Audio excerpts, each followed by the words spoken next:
The video presentation you're about to watch will help you navigate the process of reviewing and requesting courses for the 2021-2022 school year.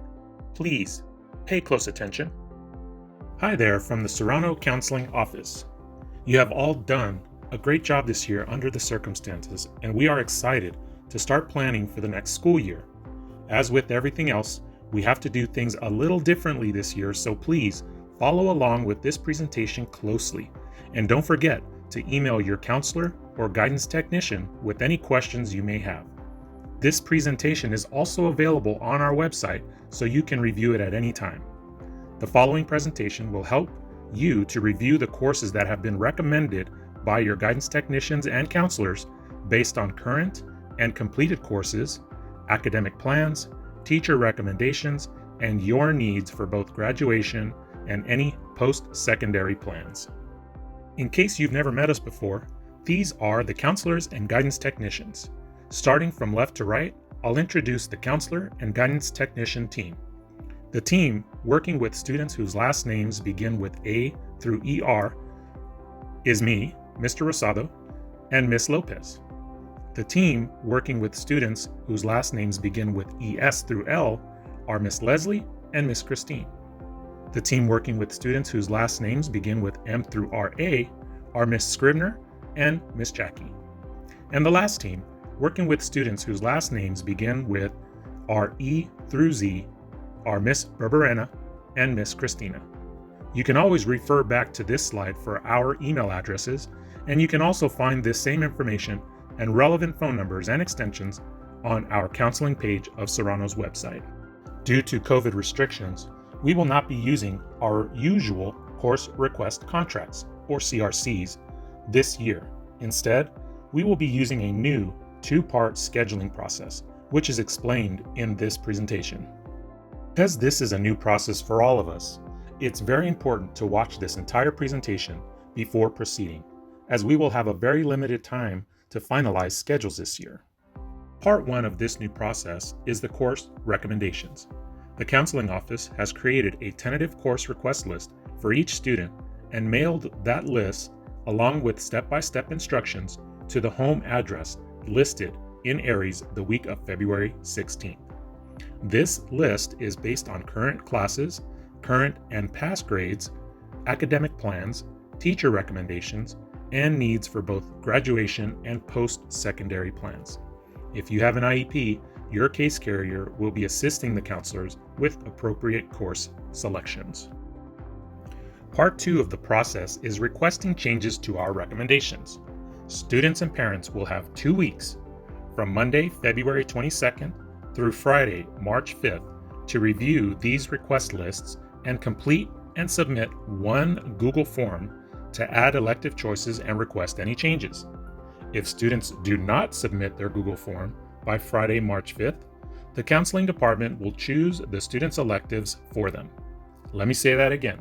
If there are no requests for changes submitted through the Google form by Friday, March 5th, the counseling department will choose the students' electives for them. These choices will then be locked.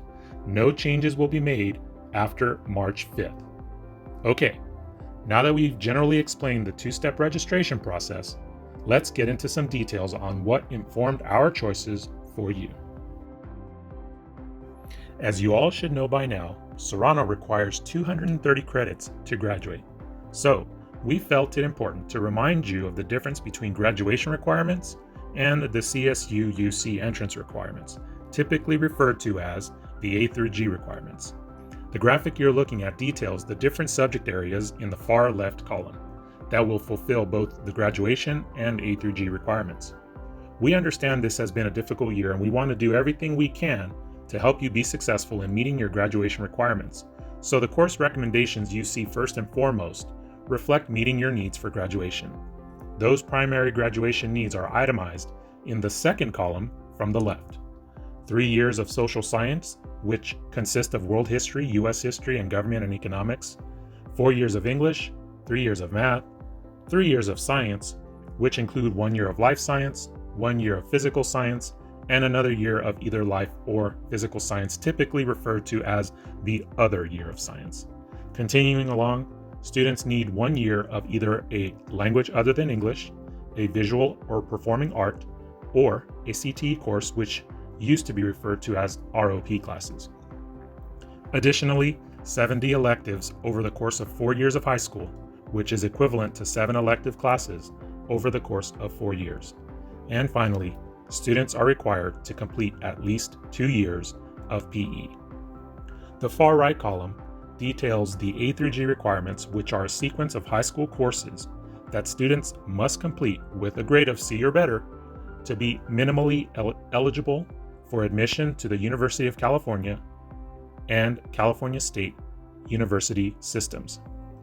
These courses are 2 years, including 1 year of world history and 1 year of U.S. history, or 1/2 year of U.S. history and 1/2 year of economics or American government, 4 years of college prep English, 3 years of college prep math that includes Algebra 1, Algebra 2, and geometry, 2 years of laboratory science that include life and physical science in at least 2 of these 3 disciplines, biology, chemistry, and physics. 3 years are recommended. Next, 2 years of the same language other than English. 3 are recommended. 1 year, including dance, drama, theater, music, or visual art, will fulfill the F, visual or performing arts subject. And last, at least 1 year chosen from the additional A through F courses beyond those used to satisfy the requirements above, or courses that have been approved solely for the G category of electives, college prep electives. We hope these details will help you in making any requests for changes to the courses we've recommended. This next slide goes over the criteria that students must meet in order to be distinguished from their peers at graduation. The first distinction of high honors is based on 7.5 semesters of cumulative weighted grades that amount to a GPA of 4.0 or higher. These students are distinguished by wearing a gold cap and gown and blue stole at graduation. The next distinction students can earn is that of honors. This distinction is determined, again, by 7.5 semesters of cumulative weighted grades that amount to a GPA of 3.5 to 3.99. Students graduating with honors will be distinguished by wearing a gold stole. Next, a word on advanced placement courses, also known as AP classes. Students requesting AP classes are required to sign a contract and initial for each AP class they desire to take. We have established a link to a digital contract on our registration, information, and forms counseling page of Serrano's website. There, students and parents will be able to download the digital contract in either English or Spanish, sign and initial digitally, then email to shscounselingforms@snowlineschools.com. Once again, students and parents' signatures are required. It's important to note that you will not be able to drop an AP course after you have registered for it, even if you do not complete the summer assignment. Only one contract is required, even if you're planning on taking multiple AP courses, but you and your parents will need to initial next to each course requested. Since we're covering the AP classes, we think it is critical that you should take into consideration the additional demands AP classes have on your time, as well as other factors.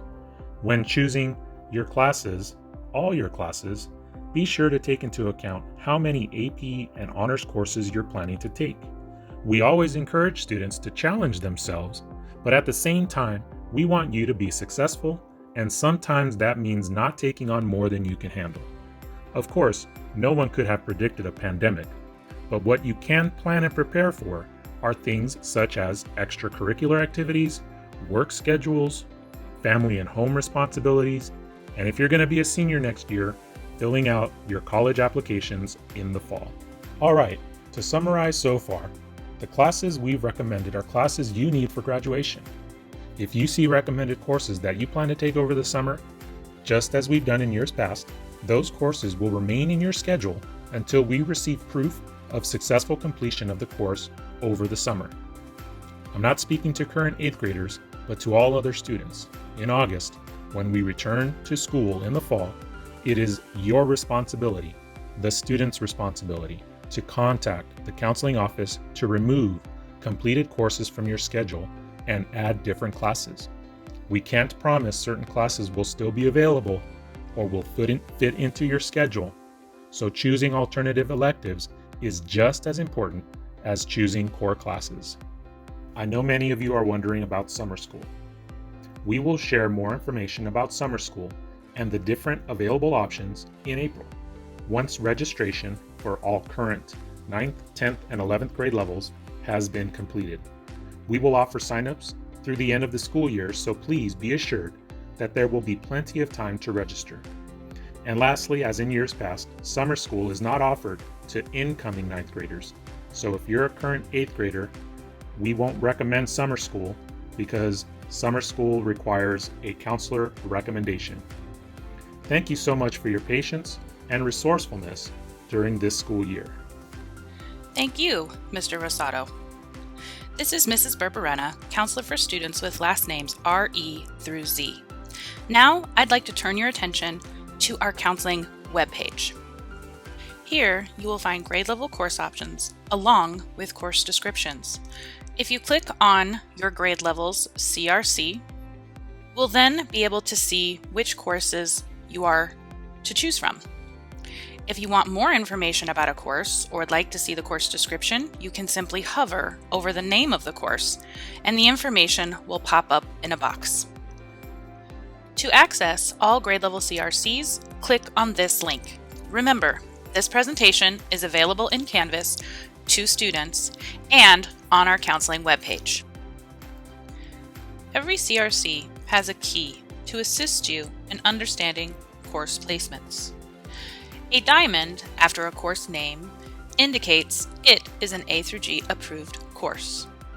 A checkbox indicates teacher or counselor approval is needed or there was a tryout or application process required. A capital R indicates the course has a prerequisite or recommendation. Please be sure to read the course description completely as you hover over each course title. A fall or spring indicates a semester course. Please be sure to choose 2. A capital MP indicates the course is part of our medical pathway. One elective must be chosen when opting into our medical pathway core classes, such as medical pathway English, history, or science. A standard schedule has 6 classes: English, history, math, science, PE, and an elective are typical schedule examples. 12th graders who are on track may only need English, economics and government, and elective courses. These courses can include math, science, and even PE. 9th graders do not have a required history class, so they may choose 2 elective courses. You will be listing at least 4, but up to 6 electives on your Google form. This is in case your first choice electives or second or third are not available. It is very important that you list backup options in the event that the course is not offered or will not fit into your schedule. Please pay close attention to the counseling suggestions on electives. They are made based on what you've done so far and what's still needed for graduation and A through G or for your college requirements. Even though it may not be required, it's strongly recommended that you take a math your senior year. Math teachers have provided recommendations for every student. We strongly suggest that the recommendation is followed. As you are reviewing your course recommendations and choosing your electives, pay attention to the key. If you choose a fall course, please be sure to choose a spring course also. Seniors are allowed to request a teacher's aide or shortened schedule, also known as a 5-period day. This year, the forms can be downloaded from our website and a picture of the signed form can be emailed to shscounselingforms@snowlineschools.com. Work experience is open to all 11th and 12th grade students, but the ability to have the class next year will be determined based on the number of students who request it and the ability to assign a teacher to teach it. Be sure to have a good alternate choice in case it isn't offered. Students must be employed at the start of the school year to remain in the work experience course. For 10th through 12th grade students, there are several PE options. Rank order your preferences in case your first choice isn't available. There is a 7th period PE option available for students that can provide their own transportation. Download the 7th period form and email the signed form to shscounselingforms@snowlineschools.com. Athletic conditioning or weight room requires a coach's signature. You may request this course, but if you're not accepted, we will place you into your second or third PE choice. Some classes require auditions or applications. Please be sure to complete the requirements by the deadlines. Choose your alternate courses wisely. There is a high chance that you will end up in your second, third, or fourth choice. This year, we will not be requiring apparent signatures because we're unable to use paper CRCs. We will be using a passive consent system this year, meaning if we do not receive a Google form from a student, we will assume that they and their parent or guardian are agreeing to the course request list that were sent home, and the counseling office will then choose electives based on availability. Here is an example of the course list you will receive in the mail. Before submitting the Google form, please be sure to review the courses with your parent or guardian. Remember, some courses are fall and spring, so there may be more than 6 courses listed on the letter. In the example to the right, this student is recommended for the following 6 courses: Algebra 1, Biology 1, an elective of their choice, English 2, Lifetime Sports, 1 class is listed for fall and 1 for spring, and finally, World History. Next, you should look over the grade-appropriate CRC and choose your elective courses. Be sure to choose courses that are best for you and your goals, not your friends or someone else. Communicate with your counselor or guidance technician if you have any questions. Remember, you must submit the Google form by March 5th. Also be sure to submit any applications for classes that require it by their deadline. Dates may vary by class. Please be sure to only submit 1 Google form. Serrano has almost 2,000 students and only 8 counseling staff members. Due to time constraints, we will only be able to review the first form submitted by students. Make sure you're choosing your courses carefully before submitting. We want to invite parents and students to sign up for the Band app. This app allows text or email notifications about important upcoming Serrano-specific dates and events. Thank you for following along with this presentation. Please remember to reach out to your counselor or guidance technician if you have any questions. We look forward to assisting you in choosing your courses for next school year.